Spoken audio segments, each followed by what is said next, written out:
मऊगंज के भाजपा कार्यालय में शुक्रवार को आत्मनिर्भर भारत संकल्प अभियान के तहत एक विशेष पत्रकार वार्ता आयोजित की गई। प्रेस वार्ता में सीधी सांसद राजेश मिश्रा ने पार्टी की नीतियों और प्रधानमंत्री नरेंद्र मोदी के वोकल फॉर लोकल संदेश पर विस्तार से चर्चा की। सांसद राजेश मिश्रा ने कहा कि भारत को आत्मनिर्भर बनाने के लिए हर नागरिक को स्वदेशी उत्पादों को अपनाना होगा। उन्होंने बताया कि भारत सरकार द्वारा make in India, startup India और डिजिटल इंडिया जैसे अभियानों से देश की अर्थव्यवस्था में बड़ा बदलाव आया है।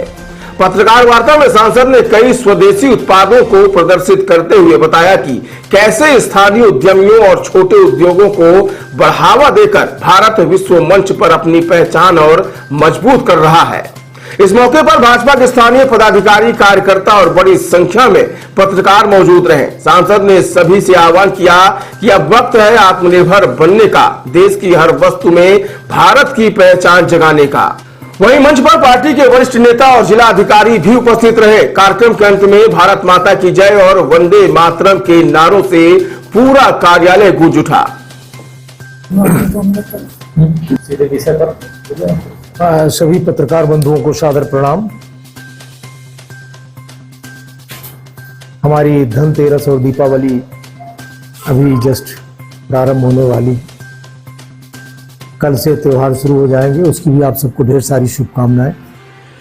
हमारे बीच में मऊगंज जिले के संगठन के प्रभारी वरिष्ठ नेता सम्मानित के तिवारी जी और इस कार्यक्रम के प्रभारी सम्मानीय तिवारी जी, सम्मानीय राजा राम गुप्ता जी, समय अजय मिश्रा जी, सभी सम्मानीय पदाधिकारी और पत्रकार बंधु। आज हम लोग एक बहुत महत्वपूर्ण विषय पर यहाँ पर पत्रकार वार्ता के लिए आपके बीच में उपस्थित हैं। जैसा आप सब जानते हैं कि हमारे यशस्वी प्रधानमंत्री नरेंद्र मोदी जी का एक संकल्प है कि हमको 2047 तक विकसित भारत बनाना है। और विकसित भारत का रास्ता अगर हम सोचे पहुंचने के लिए वहां तक, दो चीज़ें बहुत ज़रूरी हैं। वो है विकसित भारत के लिए हमको आत्मनिर्भर भारत बनाना पड़ेगा और आत्मनिर्भर भारत बनाने के लिए हमको स्वदेशी वस्तुओं का उपयोग करना पड़ेगा। इस तरीके से जब हम स्वदेशी पर आते हैं और आत्मनिर्भर भारत, तो हमारा जाकर के विकसित भारत 2047 तक पूरा होता है। उसके दिशा में बहुत हम आगे बढ़ चुके हैं। उसी के संदर्भ में आज आपसे कुछ चर्चा करनी है। हर घर स्वदेशी, घर घर स्वदेशी, 2027 तक विकसित भारत राष्ट्र बनाना। मैंने बताया, गर्व से कहो कि हम स्वदेशी हैं। यह संकल्प एक नारा नहीं बल्कि आत्मनिर्भर और विकसित भारत की नींव है। हमारा लक्ष्य है कि हम घर घर स्वदेशी का मंत्र दें और शक्ति प्रदान करें। उसके लिए हमको कारीगरों, किसानों और छोटे व्यापारियों तथा उद्यमियों के साथ बैठ के काम करना पड़ेगा। उन काम का सम्मान करना पड़ेगा जो हमारे यशस्वी प्रधानमंत्री नरेंद्र मोदी जी कर रहे हैं पहले से। स्वदेशी केवल आर्थिक क्षेत्र में नहीं, हमारी संस्कृति और आत्मा की पहचान भी है। और इस स्वदेशी मूवमेंट आज का नहीं है जो हम आज कह रहे हैं। आपको ध्यान होगा जब 1905 में बंगाल का विभाजन की बात चल रही थी, उस समय पर जो वरिष्ठ नेता थे उन लोगों ने स्वदेशी मूवमेंट शुरू किया था। और स्वदेशी मूवमेंट के साथ साथ एक और त्योहार रक्षाबंधन मान लिया ताकि हम देश को कैसे एक साथ जोड़ सकें, इसके लिए मूवमेंट्स हुआ था। फिर 1920 में गांधी जी ने स्वदेशी आंदोलन करके और विदेशी वस्त्रों की होली जलाने से लेकर के, और जो गांधी जी का एक चरखा का मूवमेंट चला, तो उसकी वजह से अंग्रेजों की नींव हिली और उसका परिणाम हमको 1947 में मिला। उसकी शुरुआत वहाँ से हुई है। हमारे यशस्वी प्रधानमंत्री नरेंद्र मोदी जी जब शपथ लिए पहली बार 2014 में, तो उनने पहले भाषण में अपने कहा था कि हमको भारत को विकसित बनाना है, हमको आत्मनिर्भर बनाना है, मेक इन इंडिया। और इस तरीके से जो संकल्प था मेक इन इंडिया का, और हम एक नारा देते हैं सबका साथ, सबका विकास, सबका विश्वास और सबका प्रयास। और ये तभी संभव है, अकेले कोई कुछ नहीं कर सकता। उसमें सभी का प्रयास जरूरी है, उसमें आप सबका भी प्रयास जरूरी है। आप सब भी कर ही रहे हैं। 20वीं सदी के शुरुआत से मैंने बताया कि आपको हुआ हमारे 1964 में दत्तोपंत ठेंगड़ी जी ने स्वदेशी का बहुत बड़ा मूवमेंट चलाया था। और हमारे संघ के बहुत वरिष्ठ प्रचारक थे और उस मूवमेंट्स की वजह से आज एक स्वदेशी चेतना का पुनर्जागरण जो हुआ आज वो आगे बढ़ रहा है। मैं आपसे बात करना चाहता हूं, स्वदेशी का मतलब ये हुआ कि हमारी स्वभाषा स्वदेशी हो, हमारी स्वभूषा स्वदेशी हो, और हम स्वदेशी भाषा के साथ साथ हमारा भ्रमण, भोजन सब स्वदेशी होना चाहिए। हम एक उदाहरण के तौर पर आप बात करना चाहते हैं, जब हम करते हैं भाषा स्वदेशी तो हमारे यशस्वी प्रधानमंत्री नरेंद्र मोदी जी ने, आपने देखा होगा कि काशी तमिल संगम, काशी तेलुगु संगम ऐसा करके इस देश को कैसे एक दूसरे से जोड़ने का प्रयास हम कर सकते हैं, ताकि एक भाषा श्रेष्ठ भाषा के रूप में हम भारत को विकसित करें। और स्वदेशी भाषा का मतलब सिर्फ हिंदी नहीं है, हमारे देश के वो सभी भाषाएं जो भारत भूमि से उत्पन्न हुई है, भारत भूमि से उत्पन्न हुई, वो सभी भाषा हमारी स्वदेशी है। हमको उनका गर्व करना चाहिए। और हमारी सरकार ने एक बहुत अभिनव प्रयोग किया। आपने देखा होगा पहली बार मध्य प्रदेश में हिंदी में मेडिकल एजुकेशन शुरू, मेडिकल कॉलेज में इस साल से कोर्स हुआ। ये बहुत अद्वितीय है। वो उसका फायदा किसको है? कई लोग बोलते हैं उसका फायदा ऐसा है कि जब गांव का लड़का, आप जानते हो कि हमारी सरकार ने ये कहा है कि जो सरकारी स्कूल में पढ़ के जाएंगे उनको 10% बोनस अंक मिलेंगे मेडिकल में एडमिशन के लिए।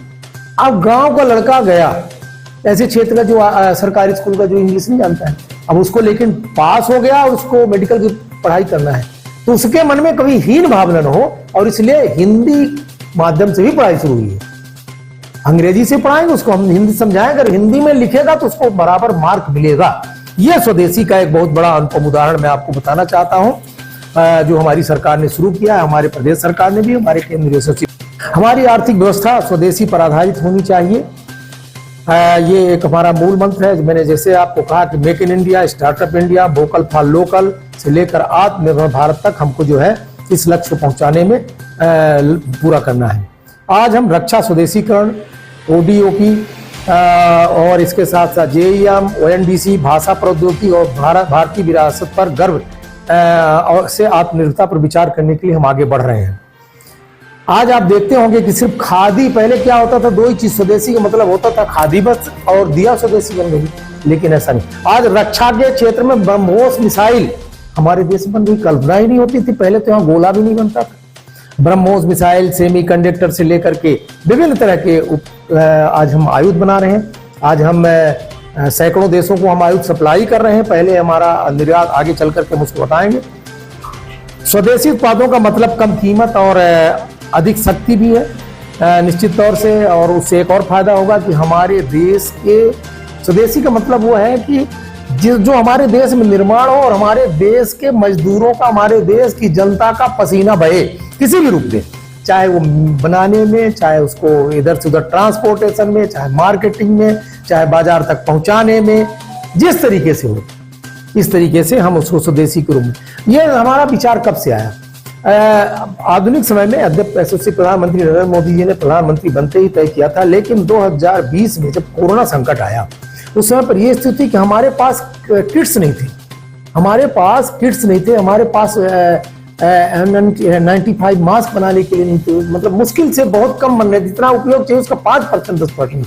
आपने देखा होगा कि एक मूवमेंट चला और हमारे देश में पर्याप्त, अपने देश को तो हुआ, इतना ही नहीं, स्वदेशी वैक्सीन भी 2-2, 3-3 बना करके हम अपने देश में 140 करोड़ लोगों को डबल डोज तो लगाया ही, हमने विदेशों में लगा, हमने 60-70 देशों में सप्लाई किया, जो हमारे फ्रेंडली कंट्री, हमने उनको सप्लाई भी किया। हमने वसुधैव कुटुंबकम का नारा, वसुधैव कुटुंबकम का जो नारा है उसको पूरा करने का हमारी सरकार ने काम किया है।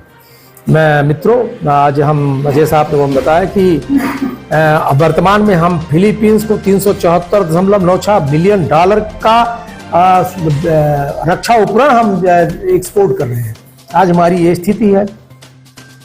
मोबाइल मैन्युफैक्चरिंग में भारत दुनिया का सबसे बड़ा उत्पादक बनने की रास्ता पर है, और इस तरीके से आज अति महत्वपूर्ण चीजें हमने आपको बताया। अब हम आपको ये बताना चाहते हैं कि हम सभी को, आप ये पंचप्रण का हमने एक निर्णय लिया है, स्वदेशी को बढ़ाने के लिए हमको पंचप्रण का निर्णय लेना है, जिसमें पंचप्रण जो हमारे हैं वो सामाजिक समरसता, बंधुत्व को बढ़ाना आपस में। हमारा ये प्रयास है कि हम सब एक धरती के पुत्र होने के नाते भारत को माता मानते हैं। हम सब इसके लिए दिन रात काम करेंगे और हम आपस में भेदभाव नहीं करेंगे।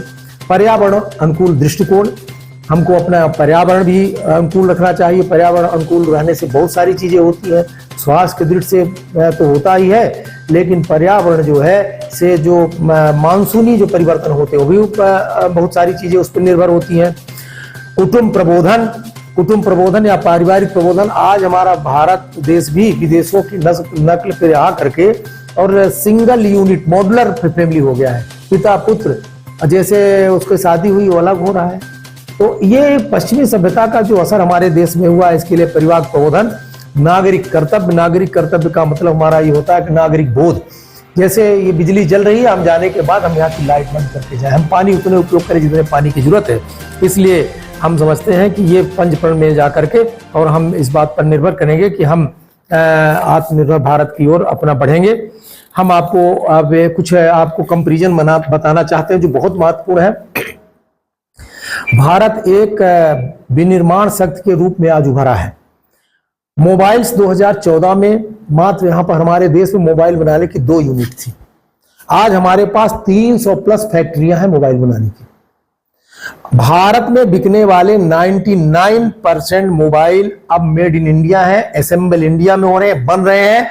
और धीरे धीरे अभी आप जानते हैं कि माइक्रोचिप से लेकर के और सॉफ्टवेयर का सब काम हमारे यहाँ के इंजीनियर्स, हमारे यहाँ के टेक्नीशियन के द्वारा विदेशों में इसकी अलग जगाई जा रही है। अब धीरे धीरे लोगों का रुझान भारत की ओर बढ़ रहा है। निर्यात हमारा मोबाइल का पहले 1500 करोड़ था, जो बढ़कर के आज 2 लाख करोड़ के लगभग हो गया 2025 में। खिलौने का आयात, पहले हमारा खिलौने 90% हमारा इंपोर्ट होता था, आज 52% घट गया है और 239% खिलौने का आयात हमारा विदेशों के लिए बढ़ा है। विदेशों में 153 देशों में हम आज खिलौनों का निर्यात कर रहे हैं। ऑटोमोबाइल्स ट्रेवल निर्माण में विश्व में पहले स्थान पर हैं हम। बस निर्माण में हम दूसरे स्थान पर हैं। हैवी ट्रक उत्पादन में तीसरे स्थान पर हैं। हम जो ऑटोमोबाइल्स होती हैं, बाइक होती है, उसमें पहले स्थान पर है बनाने में आज की स्थिति में। यहाँ पर फाइनेंशियल ईयर 2024-25 में 7.55 से 7.66 लाख पैसेंजर व्हीकल यूनिट का निर्यात हुआ, जो फाइनेंशियल ईयर 2023-24 के 6.72 लाख यूनिट से 12 से 14% ज्यादा है। टेक्सटाइल में हम जो है 10,683 करोड़ की PLI योजना के तहत हमने इसको टेक्सटाइल तकनीक को बढ़ाया है।